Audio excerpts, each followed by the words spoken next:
Who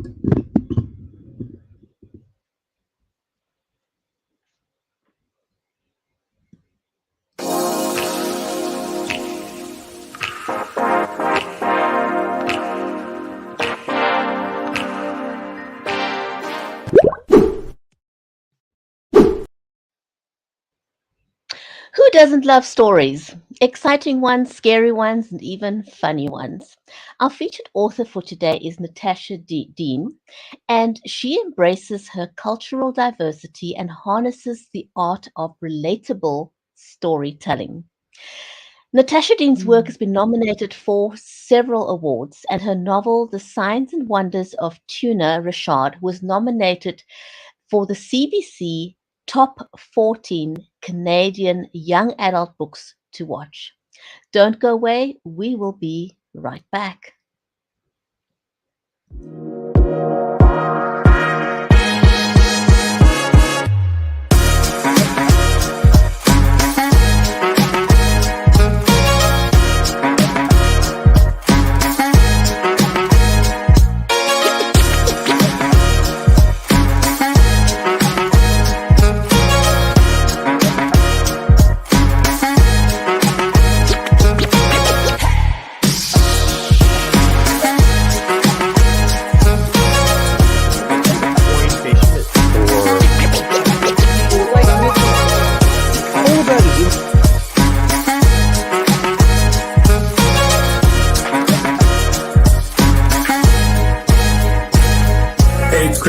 Thanks for having me on your live show. It was really my pleasure.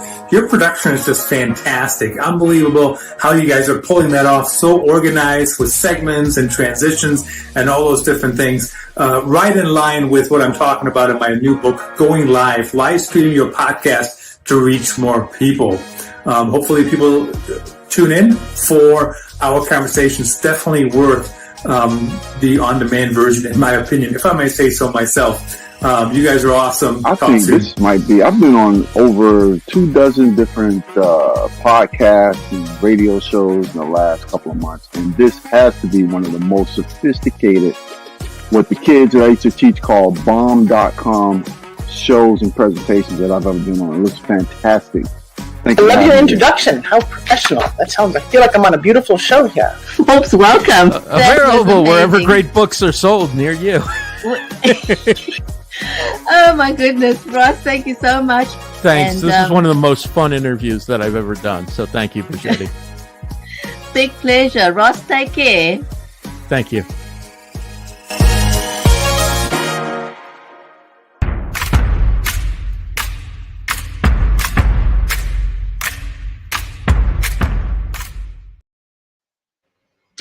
And welcome back, everyone. You're watching Books with Bridgetti. I'm your host, Bridgetti Lim Banda from Cape Town in South Africa. The stream today is made possible by StreamYard and BeLive Media. Now, I have got an amazing guest waiting in the studio for us, Natasha Deen. But before I welcome her, welcome to all of you, whether you are watching us over on Facebook, on Twitter, on YouTube, on Twitch, on LinkedIn, and also over on Amazon Live. A very, very warm welcome to you. And if you're catching the show on the replay, welcome to you too. Great to have you here. One of the things that I'm very, very passionate about and that I do at the beginning of every single show is to just share one or two ways in which you can level up. Now, if you are an author, thanks to the pandemic, many have had to pivot and they've had to learn how to talk about their books online as opposed to doing book launches and book promotions in libraries and schools. Some of that is opening up, but I think the hybrid way is going to stay here. And this is actually a good thing. I always like in other shows, I talk about doing business without walls, and it's pretty much the same thing if you are an author. So instead of you only reaching your local audience by going to a library or a school, when you talk about your book online, you can now reach a global audience. It opened up doors for authors to connect with people all over the world. And this is one of the reasons why I started the show. So we can introduce, because I'm in South Africa, and the authors that I've had on the show has been from different countries. So they get to meet my audience locally, and I get to meet their audience wherever they are. So all round, it's a win-win. You get to introduce your book to people in different countries, and that's what I love about this. So one of the things, as I mentioned, I like doing is to teach people how to level up when they are live.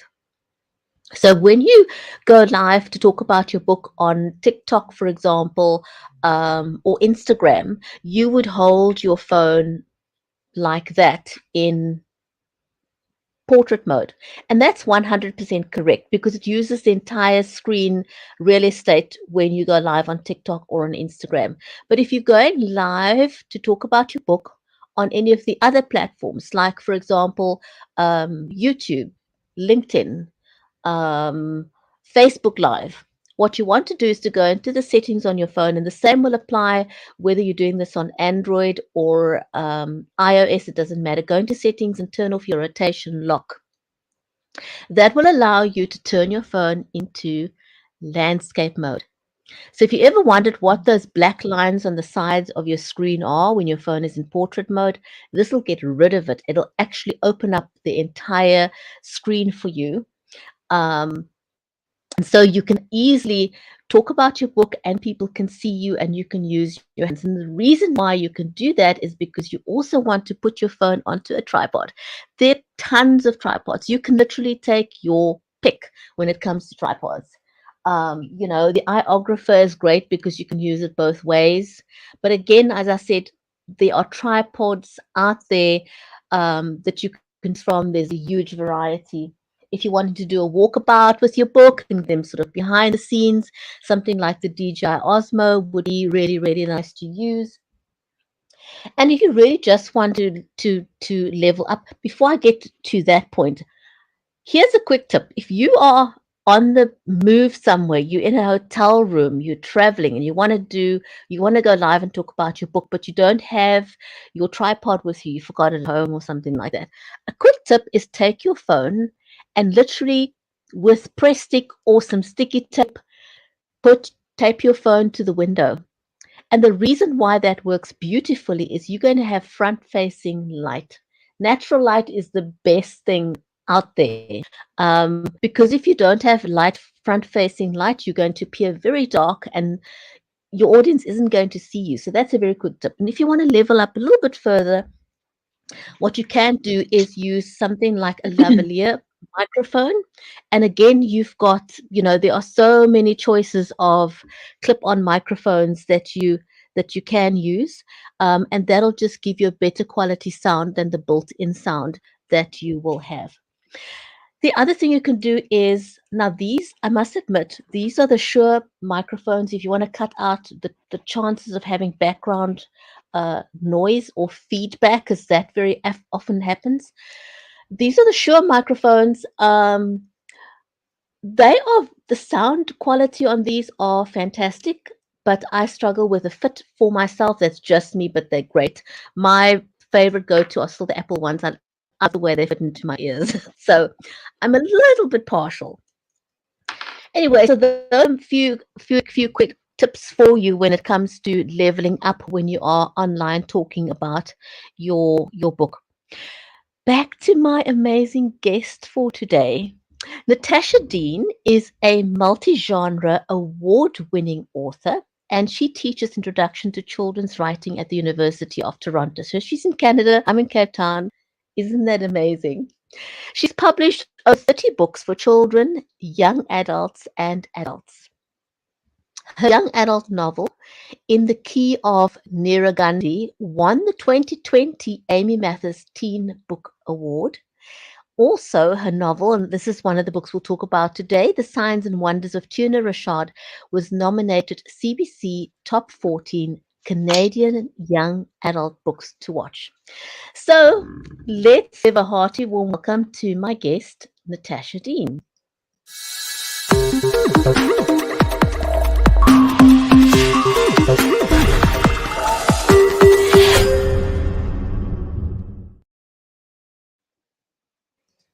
Natasha, welcome to the show. So glad that you're able to join me today to talk about two of your books. So welcome. Are you well?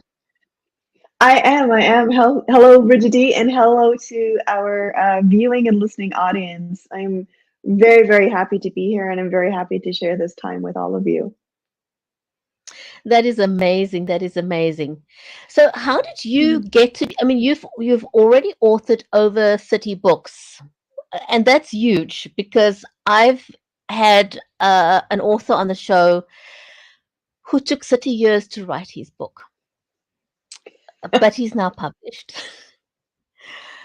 How did you get into writing? And 30 books is quite something to have achieved in a relatively short space of time. Where did your love for writing come from? Is it something that you were always interested in? Is it something your parents developed, a teacher? How did you get into writing? I, those are really, really great questions. I've always loved stories, and I'm going to differentiate the idea of writing from story because writing is one of the ways that we tell a story. But, we can tell a story orally, we can act it out, we can draw it. And so my love of stories starts very young. Part of our culture in Guyanese and part of our culture is that we are a storytelling culture. So you grow up with your elders telling you stories of your family history or, just sort of funny things that are going on. And the ability to hold that audience live is something that you start young learning how to do. And then when it came and then I just sort of loved all of it. And then when it came to the writing, yes, my teachers and my parents did feel that I had a what's the word I'm thinking of, like a tendency towards it, not necessarily a talent, but a tendency towards it. But when I asked around, how do you become an author? Nobody knew. So I figured it was maybe just something people lucked into, kind of like winning the lottery. So I decided I was going to go forward and pursue psychology. That was actually the thing I was studying in university. And then it was through my studies that I realized how much the stories we tell ourselves about who we are and what we accomplish sort of influences and colors how we see reality, and really it really sort of speaks to how we think we're going to live our lives. If we think that if I do this thing, good things will happen, or if I work hard, all of those things. And then I thought, nope, that's where I need to go. I need to dive into stories and walk away from academics and psychology. And that's what started it. It was just the fascination with how we tell ourselves stories and how we tell each other stories and how stories build the world we see. That's a very interesting thing. I don't think any other author that I've interviewed in over 4 years has actually mentioned that, the difference between storytelling and writing per se. And I picked up on that because I'm in Africa, and a lot of the African cultures is passed through storytelling, sort of intergenerational storytelling. The grandmother typically talking to her grandchildren and passing down the history and the cultural values. And that's how things are communicated and move forward. But that doesn't necessarily mean that that person knows how to write. So you are correct. There is a difference. Yes. And so you've actually gone to university and now you Yeah. actually Sorry. teach writing. I do. And yeah, you're absolutely right, because I teach adults and I teach children as well. And it's really, especially with kids who are learning how to write, it's really important when I go in there to differentiate that for them, and the way I explain it to them is that writing is the plate and story is the food. But you can carry, in the same way you can carry food on a plate, you can put it on a napkin, you can put it on a spoon, like there's different ways. And especially for young writers, age-wise, that's a really helpful thing because they're still learning. If you can remember how frustrating it was when you were learning how to print, and if you learned cursive, how to do cursive, right? And spelling, and there's all of these extra things that sort of lean on us. And it can really impact on how we feel we tell stories because we're mixing up two different things, right? And especially, and with adults, it's kind of the same thing, that writing is just going to be the skill you build on, but storytelling, that's something we all have an innate ability to do. It's just going to be honing and focusing it. And for me, that's really important because otherwise, we don't explore our creativity, we don't explore our imagination, and we end up feeling like we are less than when really we're not. It's just writing is hard and it can be boring. But stories are awesome, and that's why we sit in our chairs for such long times and long periods, because stories are always worth it. Yeah. How do you encourage, I think thankfully the days are behind us where parents didn't encourage children to speak freely. I think we have pivoted into a time where we encourage our children to tell us things instead of saying, this is adult conversation, or, your voice is not important. Um, how has that, do you think that in, just that shift in how we talk to our children encourages them to write? As a parent, how can you encourage your child to write when they start telling stories? My mind's been blown so often. I've come across one or two instances where children as young as 6, 7 start writing a book. And, I often wonder, why don't we have more children? Why aren't we encouraging more children to learn to love writing from an early age? Because all children should have that ability. Yeah, and we really are. I mean, you listen to little kids tell you a story, and there's sort of these like giant epics, right? No one just ties their shoe. No one just finds a caterpillar. It's a whole thing behind it. And so when we're looking at encouraging kids to explore that writing and that storytelling, it's really important. I say this with all love to all the adults out there. It's really important to take our egos out of it. And it's really important to take our standards of what a good story or writing is out of it, because you are not the storyteller, you are the listener, and it is the child who is telling that story. And so quite often what I find sometimes is that parents, adults can get ahead of themselves because they want the child to write an entire page. Write me a page of a story. That's not much. Well, that's not much for you, but for this kid, that could be, you may as well be telling them to write 300 pages, right? So start small, right? Well, how does your story start? Give me that sentence. Oh, really? Okay, what happened next? And when I go in and I'm working with kids, we always start with 3 stories. 3 sentences. Give me one sentence that tells me how your story starts. Give me one sentence that tells me how the story gets worse. And then give me one sentence on how it solves itself, right? How does the story problem solve itself? And then we expand from there. Because really, I mean, I say this to adults too. If you can tell a story in 3 sentences, that's all you need. It's a beginning, middle, end. Boom, you're done. You're done. And so, so starting there, start small and encourage and celebrate, the things that they've done right. Don't read that and go, oh, well, you misspelled this, you misspelled that. You've taken the joy out of it. Glory in that giant misspelled description of how blue the sky is. And then also, again, like, let kids write what they want to write. I remember running into a parent one time, and her child was a really beautiful writer. I mean, rough and whatever, as we all are when we're first telling whatever that story is. And she came to me afterwards and she said, I think this is the kind of story he should be writing. Not this, but this other thing. And I think it should be like this. I should give it that, and I could see him deflating behind her the more she talked. And I just smiled when she was done. I said, I think what you're telling me is that that's a story you need to write. But what you need to do is give him space to write the stories he wants to write, because actually he's quite a talented storyteller.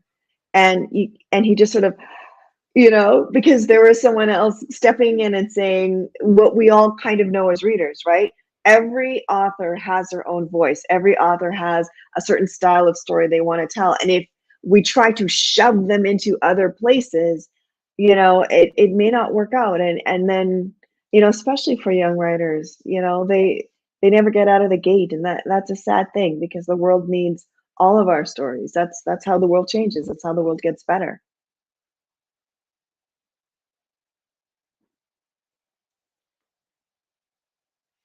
Oh, Bridgetti, you're muted.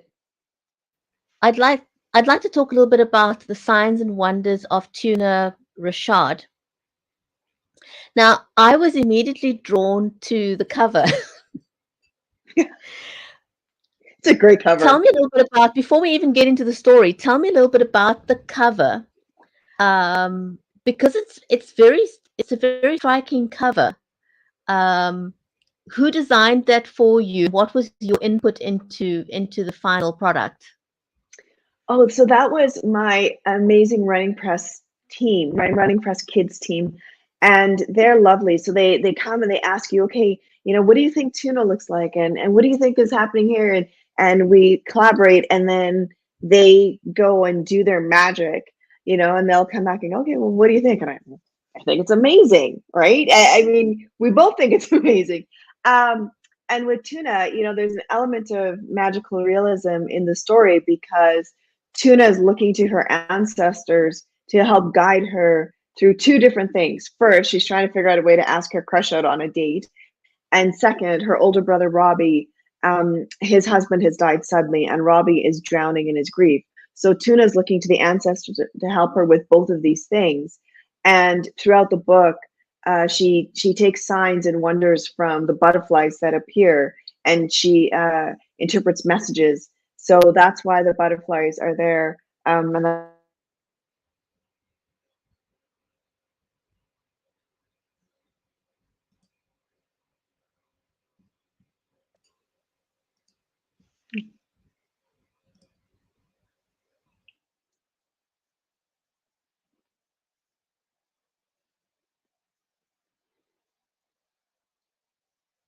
you still there, Bridgetti? You've disappeared from my view.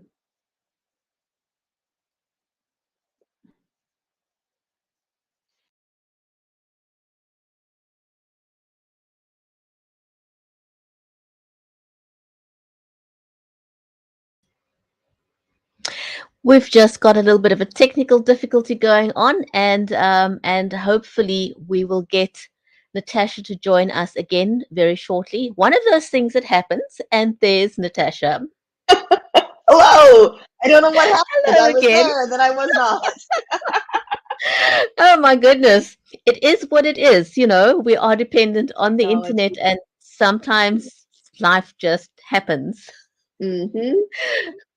Anyway, but it is a striking cover. Now, something that jumped out at me, and particularly because I am in Africa with so many cultural diversities, it's nice to see an image on a book that is how was it received, that you've got a book that is representative of your culture. I look at videos of girls when they get a doll that looks like them. It just makes them beam with happiness, and I think it's so important to embrace the cultures around us. In South Africa, for example, we've got 11 different official languages. And when you greet somebody in their native language, you just see this big smile on people's faces, because, it's like an acknowledgement of who they are. It's showing respect for that, for their culture. So how important was it for you to do this with this book? It's always important for me to represent any cultural community that my character is. It's really important to represent it. And you're right, because I get a lot of emails from readers who say things like, this is the first time I've seen myself in a book, or thank you for having like a dark skinned girl. You know, and that's huge, you know, that her hair hasn't been like, thank you for letting her have natural hair, those kinds of things.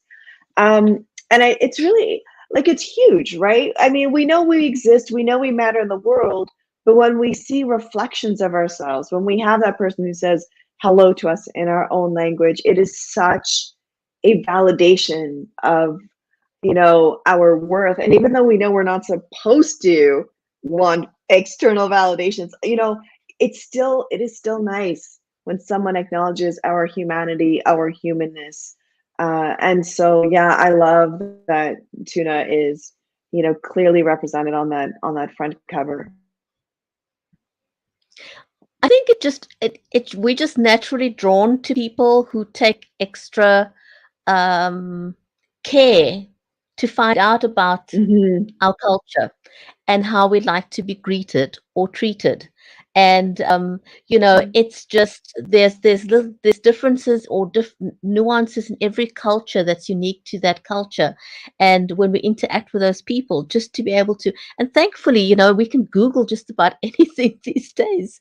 We really have no excuse not to acknowledge someone else's culture or to show respect for their culture.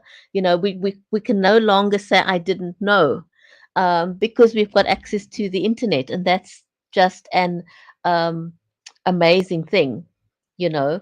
And do you actually have a copy of the book with you?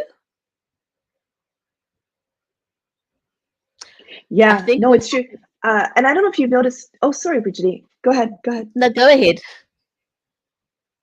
I was going to say, I don't know if you've noticed this tracking in middle grade and young adult books, but one of the very cool things now too is when the character speaks in their own language and they don't translate it, they just speak in their language and then they leave it up to the reader to get the clues. And I love that because it's exactly what you're saying. We have the internet. If I really want to know what this character is saying, word for word, I can look it up. I can Google it.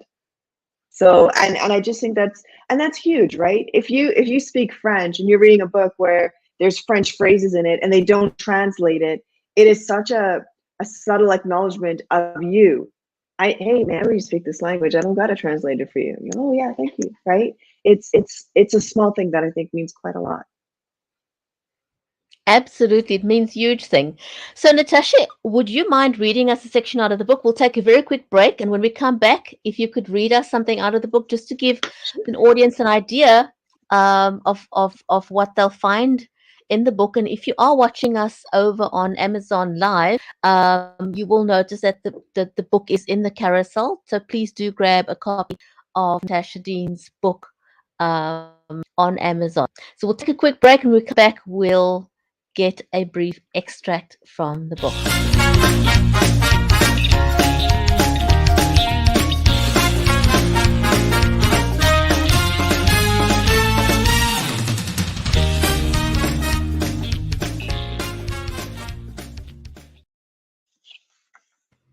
And welcome back. You're watching Books with Bridgetti. My name is Bridgetti Lim Banda, and my amazing guest for today is Natasha Deen. She's going to read us an excerpt from her book, The Signs and Wonders of Tuna, Rashad. This book was nominated CB Top 14 Canadian Young Adult Books to watch, and it's got a gorgeous cover. So, Natasha, if you can just read us an excerpt from the book, that'll be wonderful. Absolutely. So in this scene, Tuna's older brother, Robbie, has come over for dinner. And this is problematic for Tuna because Robbie's over all the time. And she knows that he is not coming. Like he's drowning and he's becoming overbearing because he worries about everybody to the point where it's just suffocating the whole family. And so she is, you know, she's headed upstairs. She wants to grab her quilt. And one of the things that's happened in the household now is that whenever Robbie is over, all the photos of David have to be hidden because it upsets him too much to see it. So in this scene, Tuna is back in her bedroom and she's debating sort of, you know, this thing about going to the ancestors for help. This is how we start. As soon as the screen fades to black, I hop from the chair, babble something about needing the bathroom, and race upstairs. I close the bedroom door, then I'm on the floor, lifting my duvet and gently pulling out the frame that holds the collage.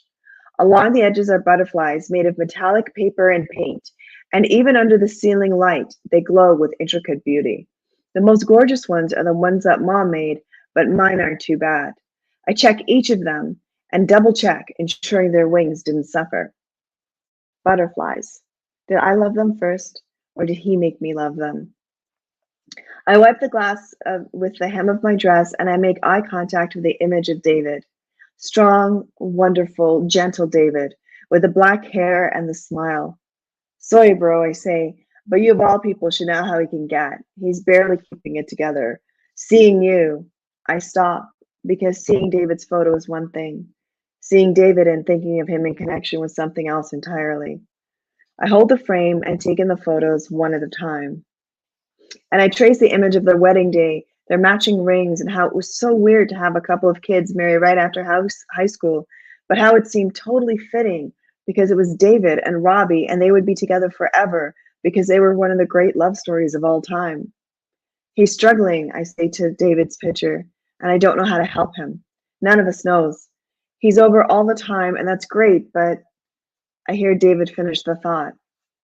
But he's over for the wrong reasons. I nod. I have to do something. I put the picture back on the dresser and open the window to let in the evening air. The leaves of the tree outside rustle, and as I start to turn away, I see it. A monarch butterfly flitting between the branches. I hold my breath and exhale as it comes to rest on the windowsill. Hey, you're my confirmation, huh? David agrees. The butterfly does a slow flap of its wings, then disappears among the leaves. I go back downstairs, take the empty pop bowls and candy packages. Robbie's loading the dishwasher. And then they have a quick conversation because Tuna lied to Robbie about why she was upstairs. So we'll tread here. As Robbie leaves, I head to my room, then freeze in the doorway. Grandma's quilt is back on the bed. Did you bring up the quilt? I yelled a question downstairs. No, Mom's voice comes my way. Robbie must have left it. But he didn't. He came into my room to put it back. My gaze lifts from the bed to the dresser, which means he saw the collage.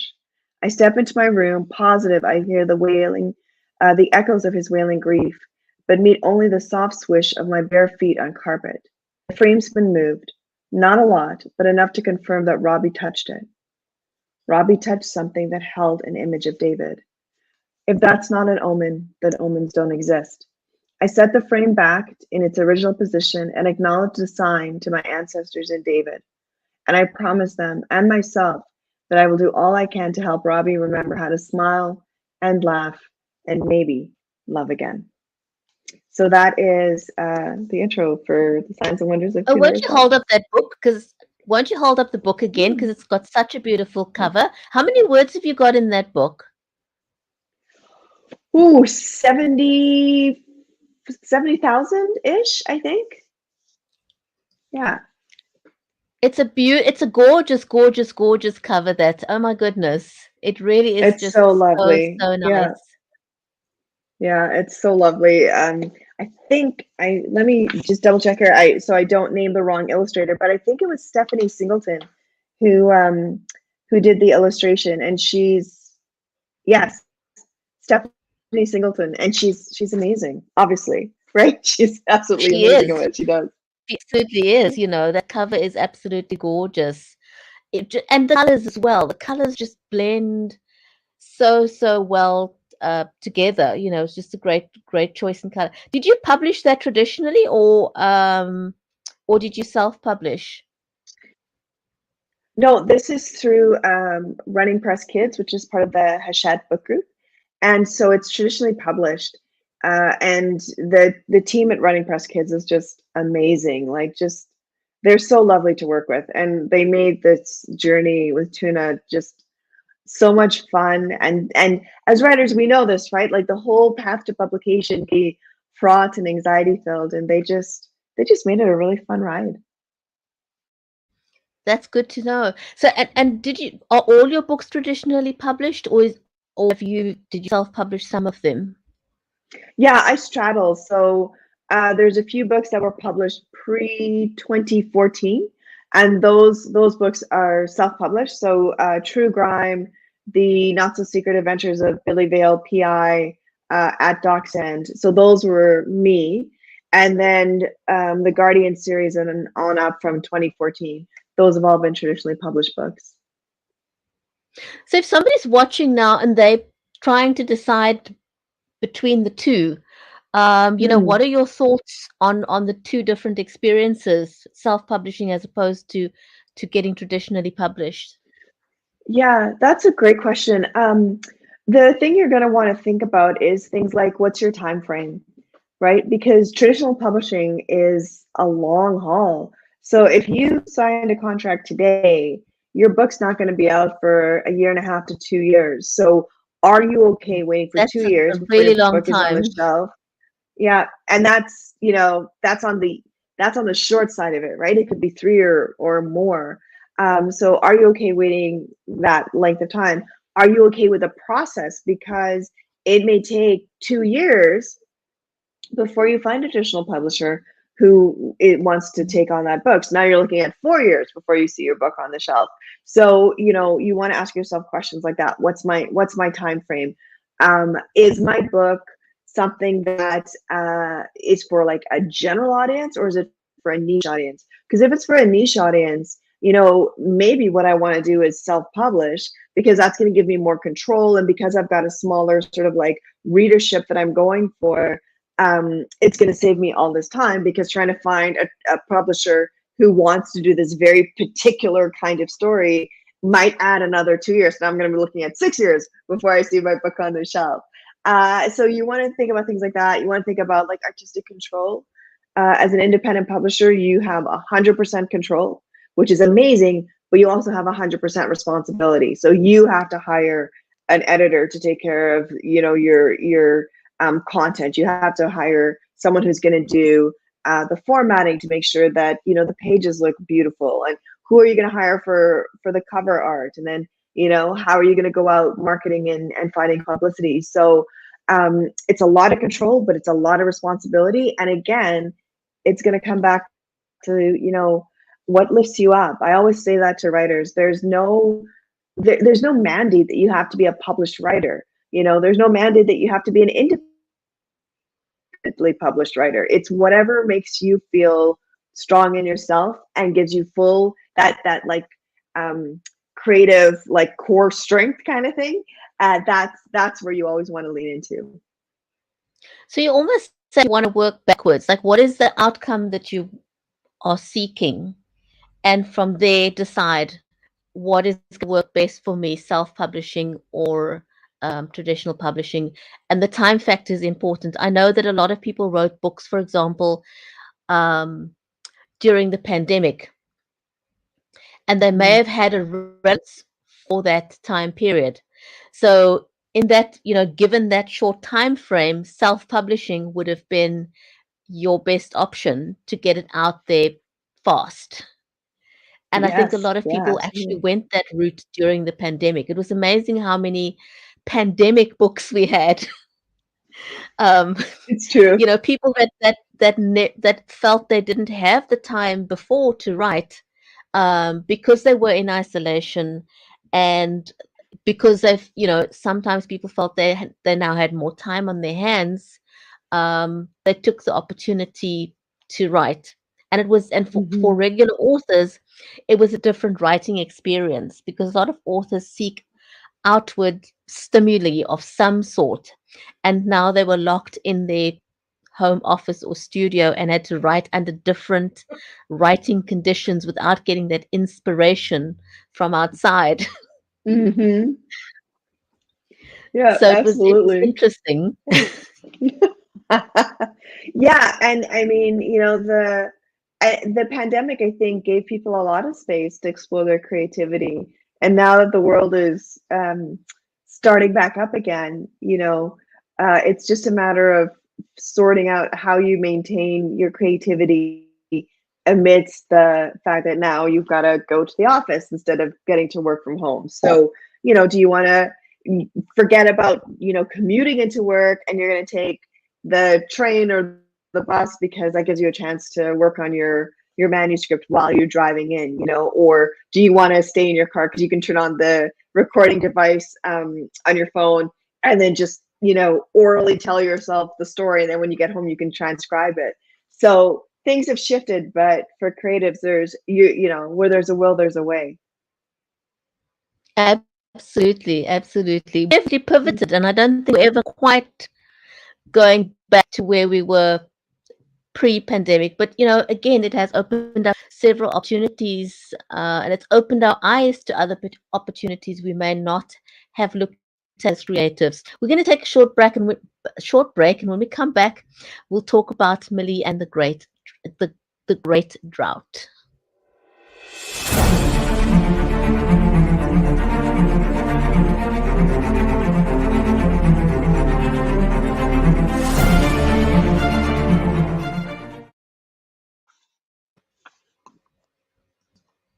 Welcome back. You are watching Books with Bridgetti, and we're talking to Natasha Deen, and her next book is Millie and the Great Drought.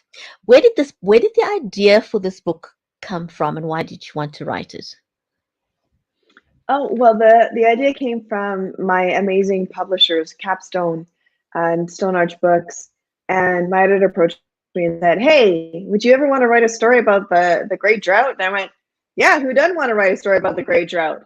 And that's how it started. I just started researching the 1930s, the Midwest Dust Bowl in the States, and it's amazing how we kind of repeat environmental moments, like right now where we're dealing with climate change, and back then, they were for a want of proper farming knowledge. These new farmers who'd never owned land, never tilled soil, and didn't know what they were doing, and were being led astray in certain cases by government and what have you, who said, no, just keep tilling, cut down all the trees, and get that farmland going. And of course, you cut down the trees, there's nothing to hold the soil, and suddenly there's these giant dust storms. I think the biggest one was April 15th, and they called it Black Sunday, because people genuinely thought the world was ending because the storm was so significant. And I remember watching a documentary with these people who are in their 80s talking about when they're small children, and their family members, their parents, their grandparents were like calling them into the house. And one, there was more than one person who said, "And my grandmother told me to get on my knees and start praying because it was the end of the world." And I thought, how do you, what a traumatic thing to go through as a small child, thinking the world was ending because the world turned black, like it covered the sun. Very frightening experience for a child. So tell me about the cover of this book. Oh, that is all Capstone, and the illustrator, they just do great work. So they just, they set, let me just make sure I'm just going to say her name properly. Wendy Tan. You want to hold Wendy the book up? With the editors. Can you hold up the book? Yeah, absolutely. Yeah. Okay, so Wendy Tan is the illustrator. I'm sorry, I interrupted you there when you were the cover. Oh, no worries. I was just going to say that she worked with the design department and the editors, and they would put in the notes, and then she would draw the illustrations, and then we would get them back. And I had an opportunity to, make little tiny suggestions. I think at one point, it was like, oh, I think the dresses changed, or, the hair is different. And then, yeah, but her artwork, if I can just hold it up, is just amazing. Like, this is, when you think about the level of energy and emotion and just dynamic movement that she can create in her illustrations. It's just gorgeous. Like she's just an absolutely it's gorgeous very illustrator. realistic, isn't it? Yeah, yeah. I mean, you could. I mean, I'm an adult.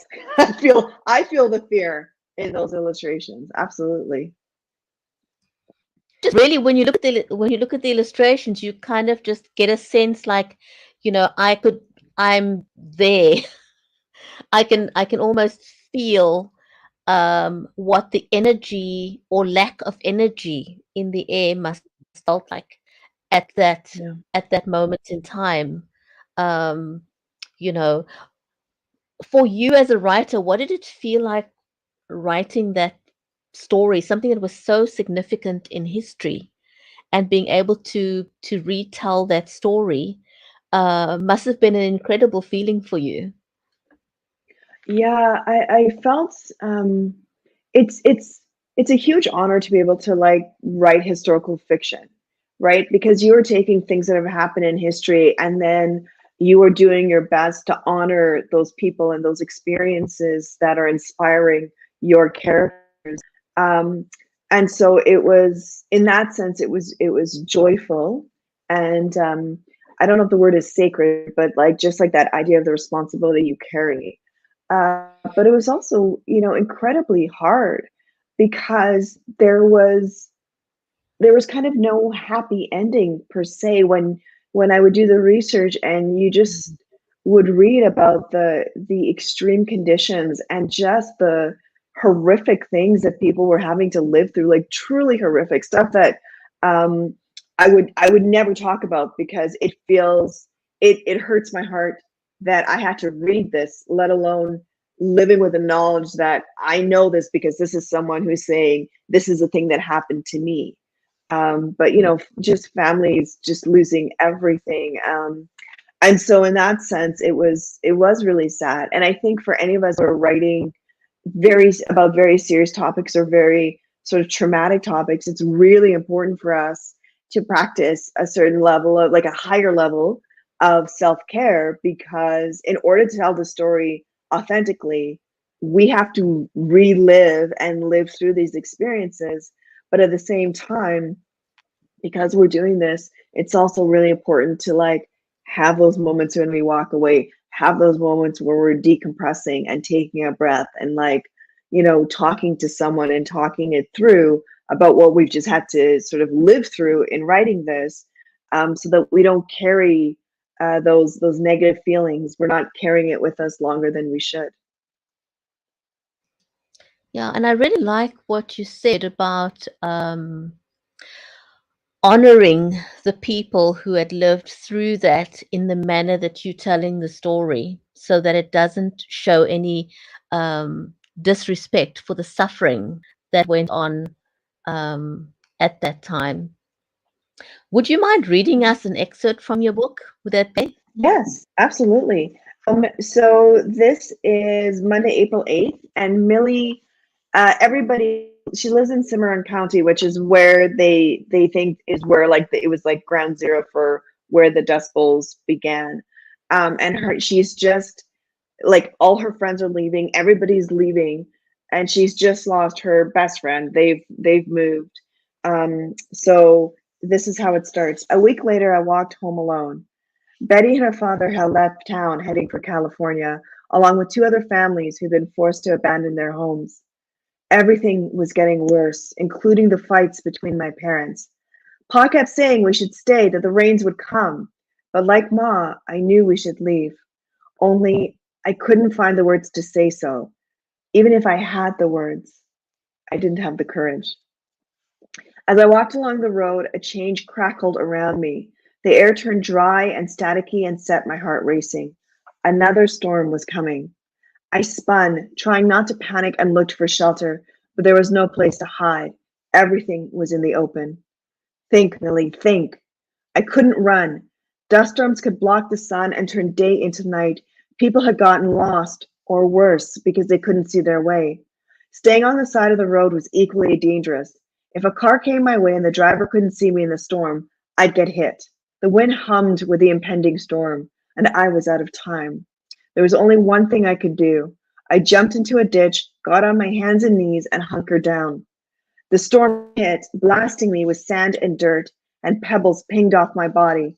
Broken brambles and pieces of tumbleweeds battered my skin. The wind screamed, and in the distance, a car horn blared. Tires squealed. I bolted upright, my body tense to run, and blinked hard, squinting to spot the vehicle. Another blare of the horn, then the sickening crunch of metal crushing into something. I stumbled back and landed in the dirt. My lungs burned. I squeezed my eyes shut, but the tears leaked out, mixing with dirt and turning to mud. The cuts on my face and arms stung from the dust and tears. I curled into a ball as the storm raged on. All I wanted to do was for things to go back to normal when the field grew crops and the rains fell.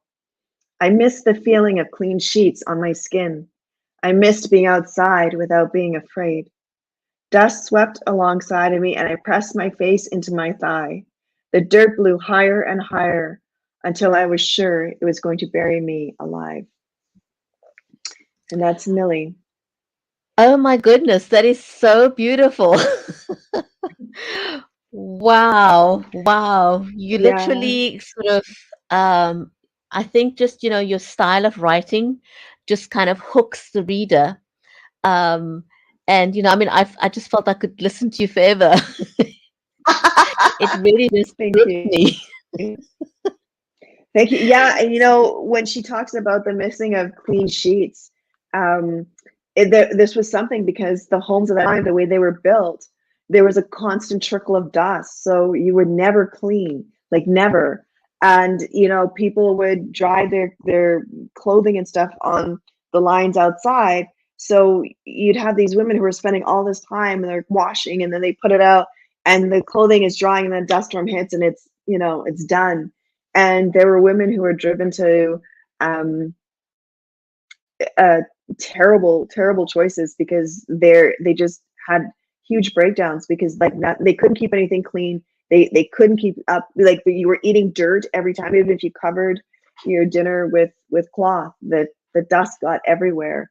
And for Millie and her family, they end up migrating to California because they're told that that's where the jobs are. And it was quite the thing when I was researching and reading all of the stuff where Americans were turning on other Americans, and this idea that you were dirty Okies and migrants from the Midwest were bringing crime and disease. And in LA, there was the police chief had 100 officers whose only job was to deny their fellow citizens entry into LA. And that's always stuck with me. They were living in shanty towns, and people would come in and set fire to the shanty towns. So it was a really, really hard time that a lot of Americans went through, because that was right on top of the Depression at the same time. So it was a very, very terrible time. And the resilience, that was the thing that caught me too, was the resilience. And I'm trying not to get emotional about it, but just the sheer force of will that they were going to get over this, and the way that they would band together and help out one another against these terrible forces and against this sort of terrible ignorance that came at them. And it's definitely a story that obviously you can see that still quite sticks with me.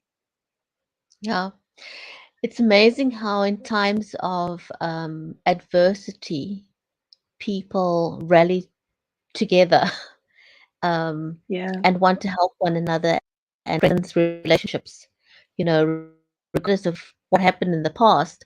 When you live through something like that, I was reminded of that during the pandemic. And for me, this was we've never in our lifetime experienced something on a global scale like the pandemic we've just lived through. So many shared experiences.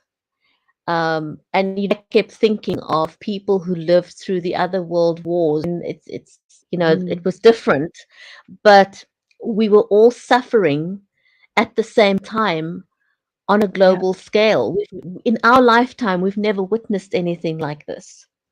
It was truly phenomenal. The amount of pain and suffering that the pandemic inflicted on us, I don't think we'll ever forget what that was like, being in hard lockdown, losing people we care about. I remember a time where I had memorial services every single Saturday, sometimes 2 or 3 a Mm, day. And I'd keep wondering, yeah, can I just get a break from constantly feeling that it was just a constant grieving period for not yeah, it just one was. person, but multiple people. It was a huge thing in our history. So, Yeah, it you really was. feel for people like that. Yeah, yeah, because I think, Bridget, we were also grieving the loss of the life we knew, and the knowledge that life could change so quickly. And I mean, when you think about how many people lost loved ones that they couldn't attend the funerals, they couldn't be there when that person passed. There's such a lack of resolution.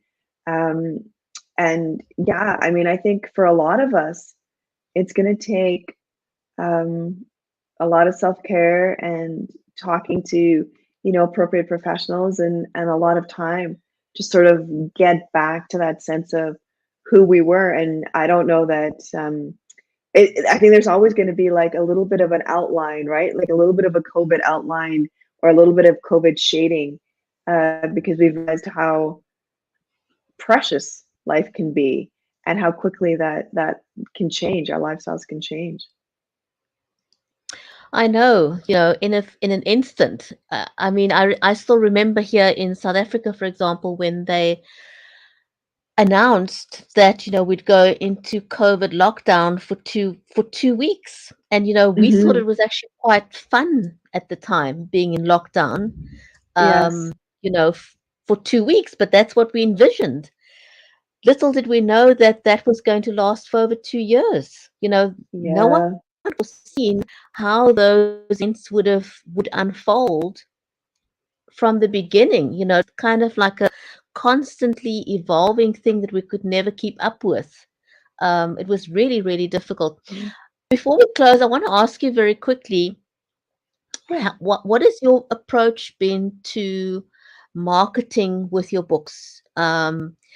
Do you have a publicist, and how did COVID affect marketing? Oh, so I have so because I'm with traditional publishers, I have a publicist that works with me through those publishers. I also have a dedicated publicist, that's Mickey Mickelson from Creative Edge. And so we all sort of work in concert. I would say that the cool thing is what you were saying in the beginning, that because now we've all learned the technology, and cross fingers when technology works for us, we're able to beam into each other's areas without having to travel. And it's sort of, to me, it's expanded out the connections and the very interesting and cool people I get to meet. And honestly, whenever people ask me like, well, what's your number one marketing tip? My number one marketing tip is write a book that's worth reading, and write a book that readers will love so much they talk about. Because at the end of the day, I mean, how many of us have found some amazing book because some friend pressed it into our hand and said, "Oh, you've got to read this book. It is so amazing." And how many times have we done that to someone? "Oh, did you read this? Oh, you haven't read this book? Oh my gosh, you've got to read this book." It's like, like that to me, getting someone excited about my work, that's my number one go-to. It's why I do the long hours and do the endless. I think that's why we all do the endless drafts, because we want to have something that is worth someone's time, that they could be doing anything else, but right now in that moment they're sitting down with my book, and I want to be worthy of that. Oh my goodness, that is possibly the best marketing tip I've heard.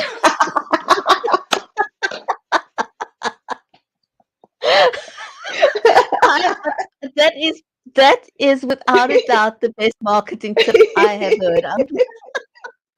Hurrah. Well done. Oh my goodness. No one else has ever said that. I've had people say, write so that people can't put the book down and they just want to turn the page. But you've kind of encapsulated that and said, just make sure your entire book is so good that people promote it for you. Yeah, that's exactly it. That is a brilliant note. Natasha, thank you so much. This is such a great note on which to end this interview on, with that fantastic group. So there you go. That's the big takeaway from today. Write a book that is so good that people will want to market it for you. Natasha, thank you so much. I'd love to have you back again. What's next for you, by the way? What's next for you before we say goodbye? Oh, well, I'm continuing on in my Lark Boss series. That's for readers who are around 8, like 6 to 8, 7 to 9. They're really fun mysteries that teach idioms, so like ants in your pants and all those kinds of things. And then working on a follow-up novel for Tuna. So I have an idea. Now I just gotta be patient with myself and write it. Awesome. Thank you very much. A huge big thank you to our audience, our live audience today. And also, if you're catching this on the replay, thank you so much. This was amazing. Take care, everyone. We'll see you back on the next episode of Books with Bridgetti.